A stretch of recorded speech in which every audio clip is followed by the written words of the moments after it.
Hello and welcome back to another Hallowoods weekly Q&A live stream backstage hangout affair. Thank you so much for tuning in, both to the show and to these little behind the scenes Q&A streams and featurettes and other things that we do. If you're watching this in the present, thank you. You can do one of a couple things. At this point, it's probably a little bit late to submit questions in the patrons ask box, but you can if you wanted to. You could also head over to the YouTube chat, and there I will see the chat and be able to respond to questions during the stream as well. If you're watching this in the far future, well, the time has passed, but there will probably be a different Q&A stream sometime closer to your time frame. And the patrons ask box on Patreon is always open, so you can submit questions anytime, and they'll get answered in the next upcoming stream that there is. So that said, that's how Q&As work. Thank you for joining in.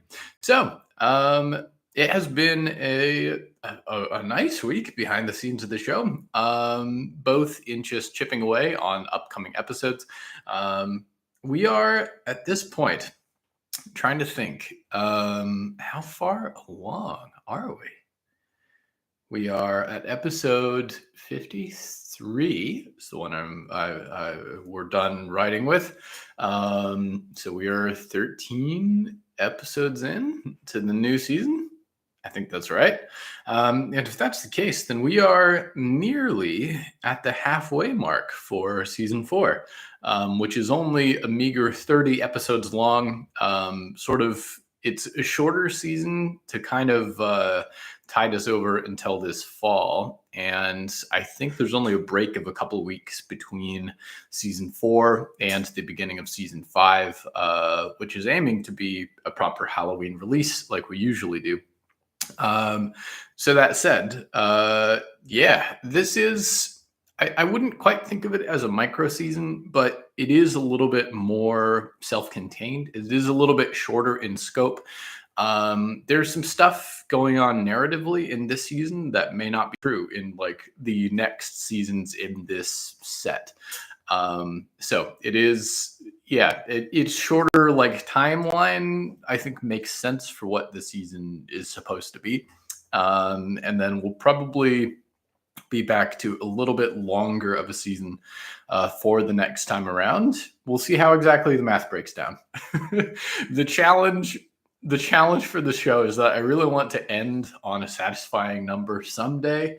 We're set in theory to have 10 seasons, but those seasons might vary in length depending on what the sort of purpose and point of that season is. So there's always a question in the back of my mind of how much further does this take the episode count doing this season with this chunk of episodes? But try not to end on odd numbers, but what can you do? Each of the previous, I think seasons 1 and 2 were each 48 episodes. I think season 2 was 44, which brought us up to kind of a nice even number. So, well, I'm always just thinking about the math in the background. But that said, there will not, unlike the difference in season 3 to season 4, there will not hopefully be such a big gap between seasons. We took a couple months break and it was well needed, and it was a good time to recuperate because season 3 really took it out of me. But that said, hopefully we'll not be looking at quite the same delay next time when it comes to the future seasons that are coming after. I wouldn't be surprised if after the next set of 3 seasons, between, I guess that would be season 6 and season 7, I wouldn't be surprised if we take another longer break then. But I'll try to keep, now that we're into the next set of 3, I'll try to keep it a little bit shorter for turnaround time. That said, we do have one question. Oh, the other exciting thing, I really can't tell you much more specifics than this, but things are moving along for 100 Eyes in the Dark. Exciting news on the publishing industry front as it continues to channel its way through the I imagine it kind of like a Marvel run that the book needs to journey through on its way to actually reach shelves eventually. Kind of a Rube Goldberg machine of publishing and editors and literary agents and things to navigate. So it is slowly chipping along, but it is moving, which is good. I'm very happy to hear that, in fact. So, yes, again, there's still not a ETA on when this book will actually hit shelves, when we'll get a proper cover date, when we'll get all of those things. If for some reason you are watching the stream and you haven't already, I believe on should have a website. I think it's williamwellmanwrites.com. But that said, there's a section there where you can sign up for kind of a email wait list.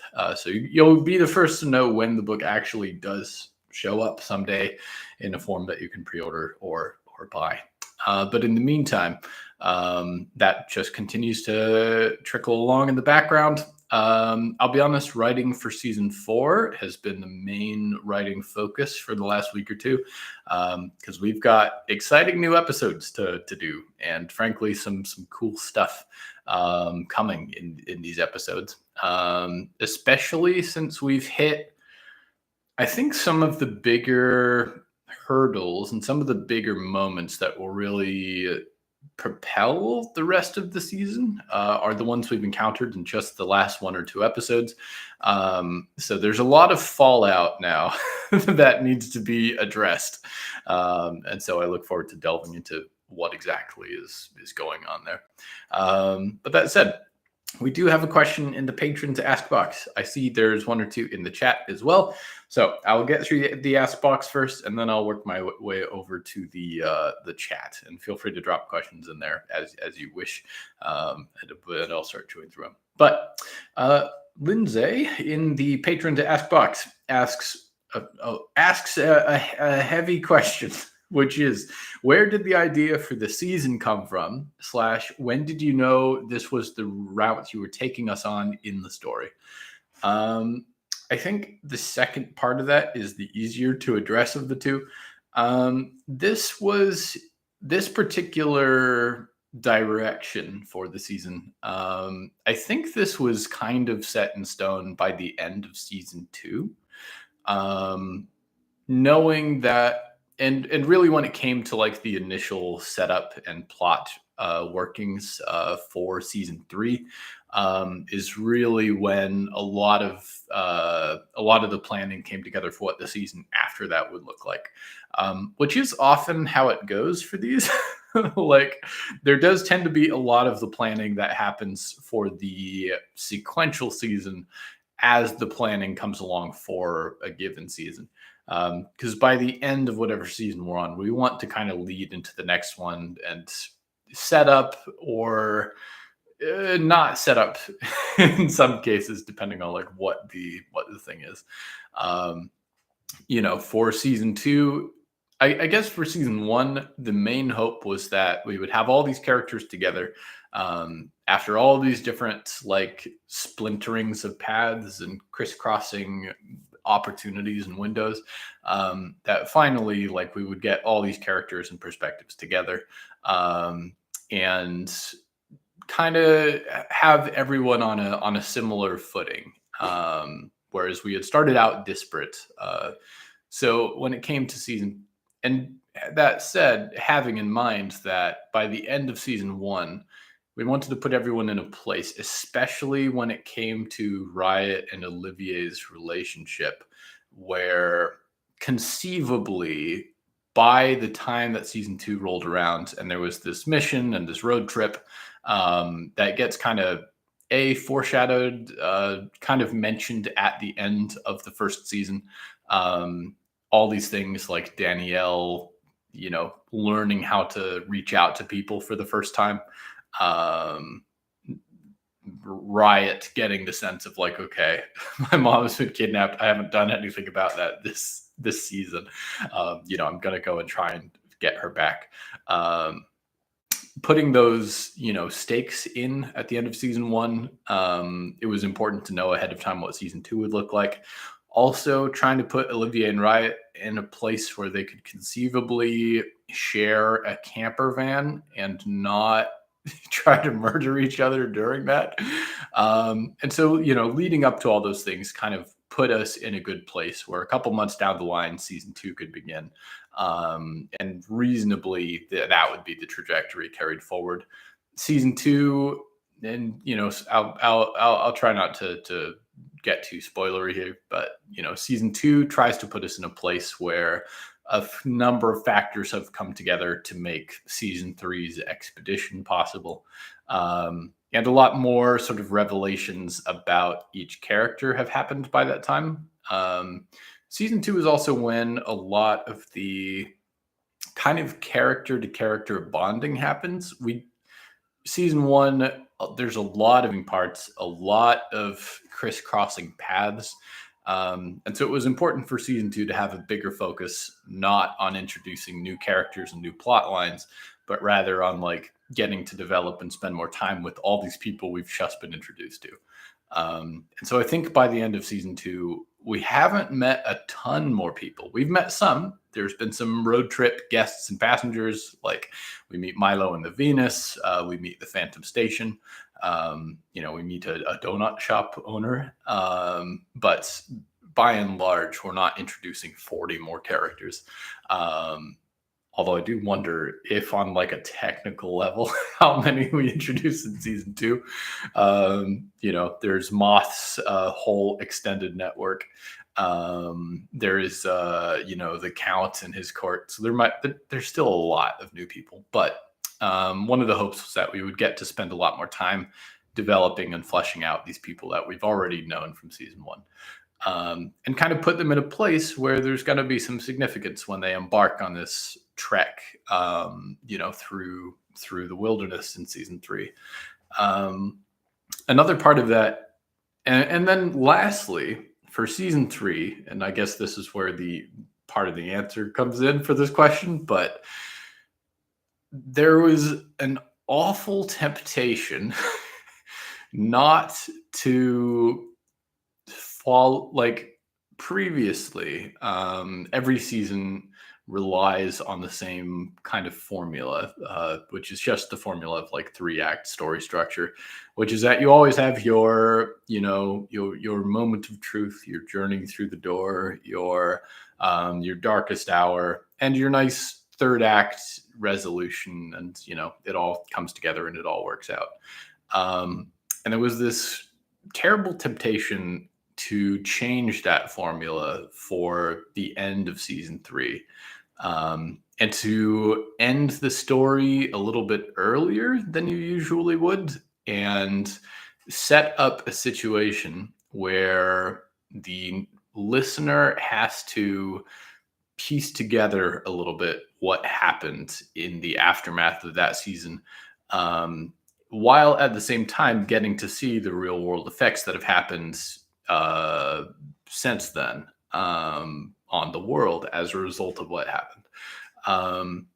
And partially also, like, there is a little bit of a genre theme for each season. I don't want to lead too heavy into it, although we really are for this one.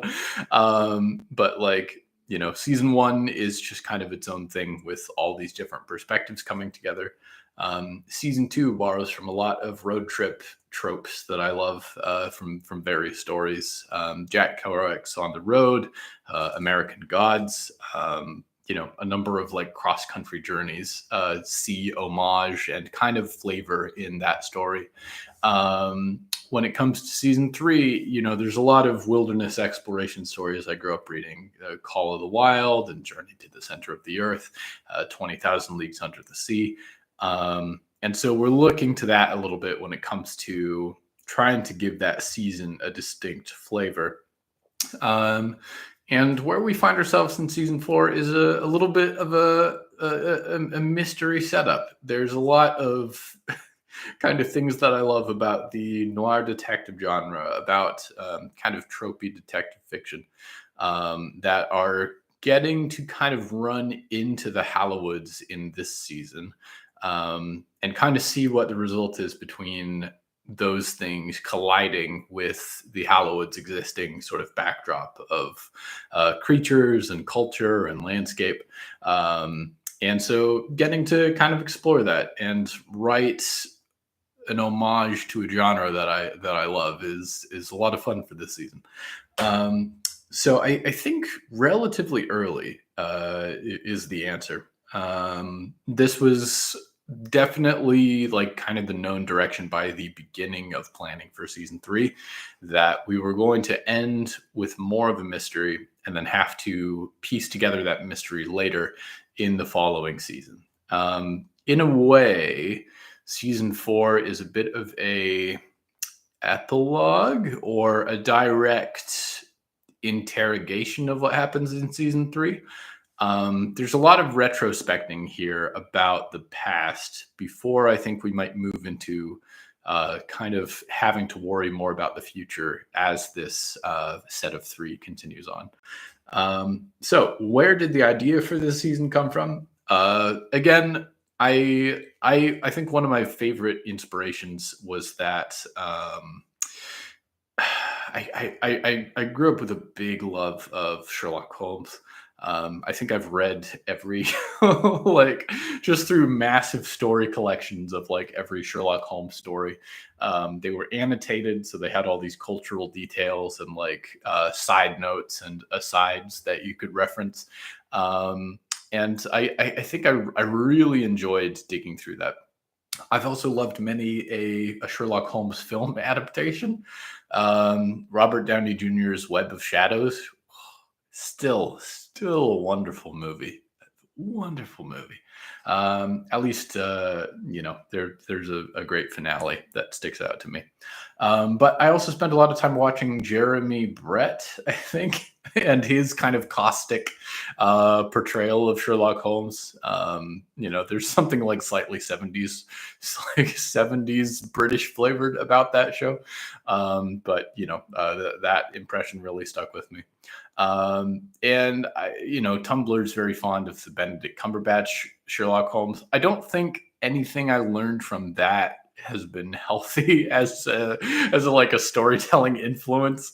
But the whatever the like Northwind episode is, there's an often maligned episode in the last season, something to do with airplanes and a whole bunch of flashback and kind of saw traps and all sorts of things. And I love that episode.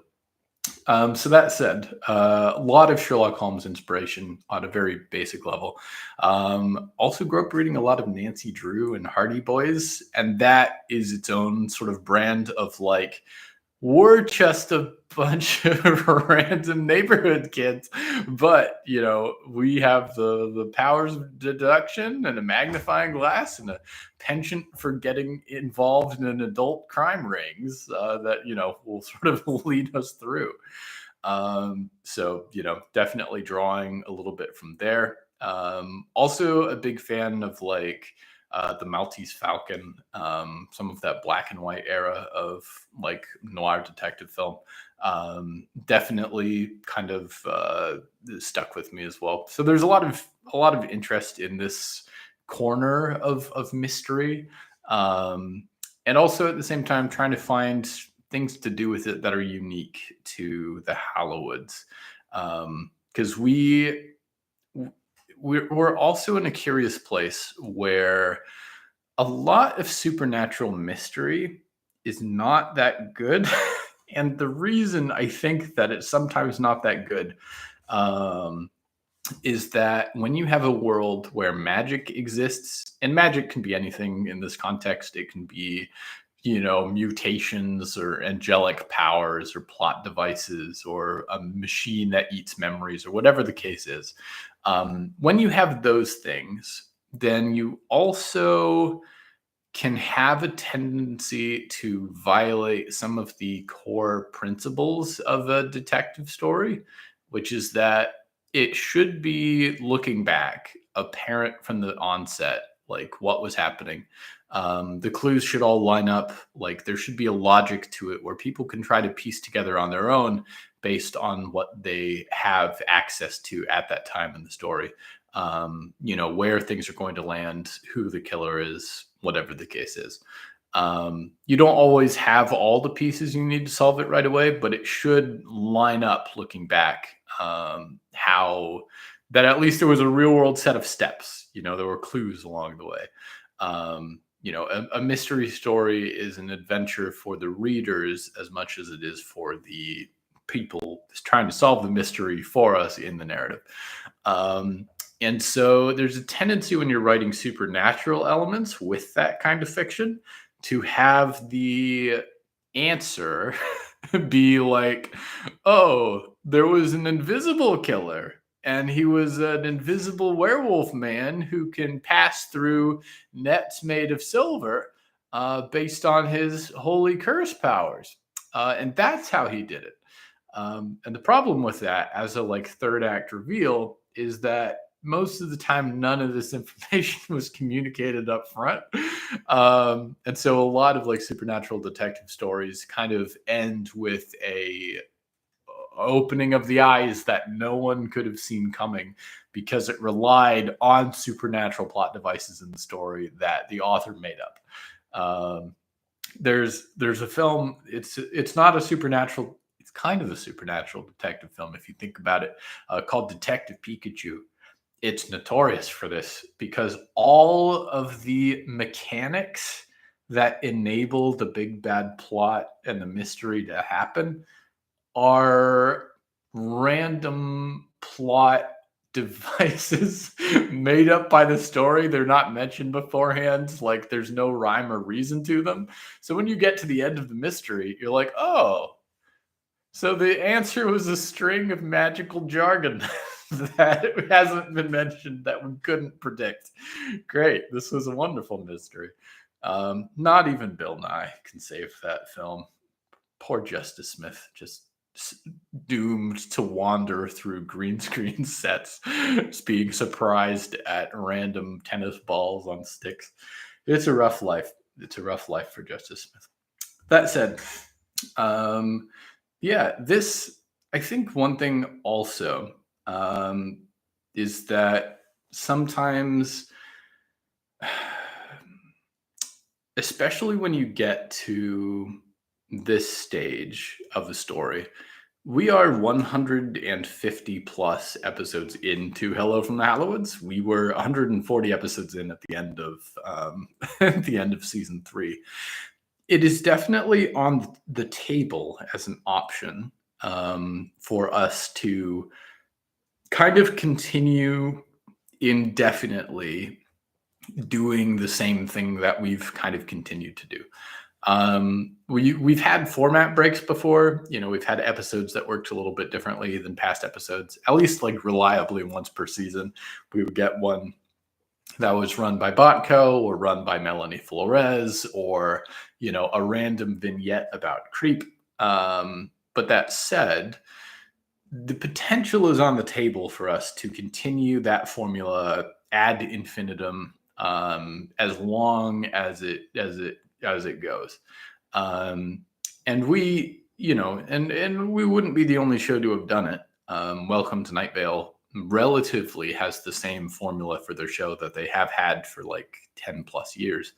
But I would like to avoid providing a static experience because I think at some point you start to tune into an episode and you realize I don't know why, but I feel like I've heard this episode before. I know it's episode 900, but and I haven't heard it before, but everything that it has to say, I think has been already said somewhere.